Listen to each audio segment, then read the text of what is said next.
এখানে আমার মনে হয় আমার এই পাকিস্তানের দালাল তারাই বলে যারা ভারতের দালালি করে, আবার ভারতের দালাল তারাই কমেন্ট করে যারা পাকিস্তানের অরিজিনাল দালাল।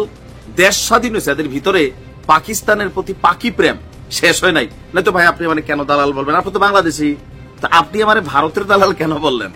বুঝান, তার মানে আপনি পাকিস্তানের দালাল, পাকিস্তান প্রেমী হইতে পারে। যাই হোক, কমেন্ট এগুলো থাকে, ক্ষমতা এতটুকুই, এটা অ্যাপ্লাই করতে পারেন। যাই হোক, আমি কথা বলছি আজকে পাকিস্তানের দালালরা প্রেমীরা আবার খুশি হবে।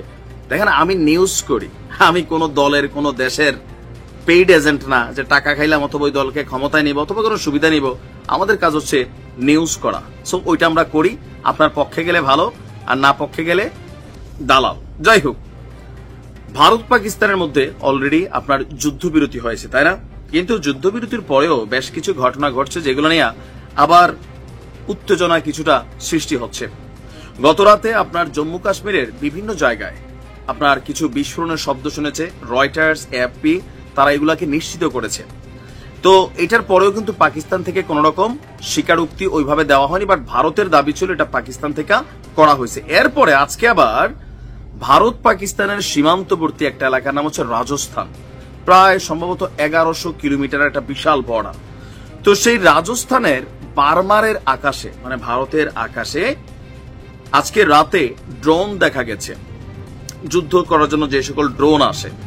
তারপরে সেখানে ব্ল্যাক আউট শুরু করে দিয়েছে স্থানীয় প্রশাসন। ব্ল্যাক আউট তো বোঝেন, যখন ড্রোন ক্ষেপণ করা হয়, নিক্ষেপ করা হয়, এগুলো নির্দিষ্ট টার্গেটে হিট করার জন্য আসে। তো আলোকিত শহর চট করে পুরো পাওয়ার শাটডাউন করে দেওয়া হয়, পুরো শহরটা অন্ধকার হয়ে যায়, যেন যেই লক্ষ্যবস্তুটা টার্গেট থাকে ওই লক্ষ্যবস্তুটাতে নিশ্চিতভাবে আঘাত করতে না পারে। ভারত এবং পাকিস্তানের যুদ্ধবিরতির একদিন পরই দেশটির আকাশে, মানে ভারতের আকাশে আবারও ড্রোনের দেখা মিলেছে। তবে এই ড্রোন কোথা থেকে এসেছে সেটা নিশ্চিত নয়। বারবার বিভাগীয় কালেক্টর এবং ম্যাজিস্ট্রেট তিনি তার অ্যাকাউন্ট থেকে একটা পোস্ট করেছেন যে ড্রোনের আগমন পরিলক্ষিত হচ্ছে, দয়া করে বাড়িতে থাকুন এবং ব্ল্যাক আউট পালন করুন। এর আগে রাজস্থানের জয়সালমারে পূর্ব সতর্কতার অংশ হিসাবে কিন্তু অলরেডি ব্ল্যাক আউট পালন করা হয়েছিল। জয়সালমারে ব্ল্যাক আউট শুরু হয়েছিল সন্ধ্যা 7:30টায়, অপরদিকে বারমারে ব্ল্যাক আউট শুরু হয় রাত 8টা থেকে। আপনার সীমান্তবর্তী এলাকায় এই একই দৃশ্য যখন দেখা গেছে তখন সেখানে আতঙ্কের সৃষ্টি হয়েছে। স্বাভাবিক পরিস্থিতি অনেকটা এখনো স্বাভাবিক হয়নি, মানুষ খুব বেশি বাইরেও যায়নি। ভারতের সেনাবাহিনী সতর্কবার্তা দিয়েছে আবারও পাকিস্তানকে, যে পাকিস্তান যদি যুদ্ধবিরতি লঙ্ঘন করে তাহলে সেনাপ্রধান স্থানীয় কমান্ডারদের যথাযথ ব্যবস্থা নেওয়ার অনুমতি দিয়েছেন। তবে এই হামলার অথবা এই যে ড্রোন আকাশে উড়াউড়ি করছে এটা ভারতেরও হইতে পারে। তবে ভারতের সেনাবাহিনী কিন্তু এটা বলছে যে এত নিশ্চিত না যে এই ড্রোনটা কিসের আকাশে উঠছে, তো এটা কেন ধ্বংস করা হলো না। ধ্বংস করলে তো বোঝা যায় তো এটা কোন দেশের তৈরি, এটা কি ভারতের নিজের নাকি পাকিস্তানের, নাকি নিজেরাই আবার এরকম আকাশে ড্রোন টোন উড়াইয়া আবার পাকিস্তানের সাথে একটু লাগালাগির পরিকল্পনা করতেছে। মানে কিছু তো একটা ঘটছে, তাই না? আসমান থেকে তো ড্রোন ভাইসা বেড়ায় না, তারা ভাইসা বেড়ায়।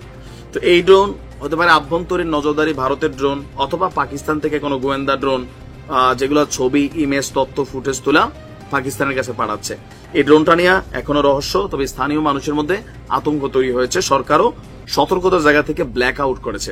তবে আমার মনে হয় যদি পাকিস্তান এই ধরনের কর্মকাণ্ড করে থাকে একটু সতর্ক হওয়া উচিত। কেন? বেশি খাপ যাইলে কিন্তু কষ পানি বের হবে, খেয়াল রাখতে হবে। যুদ্ধ কখনোই কিন্তু শান্তি না।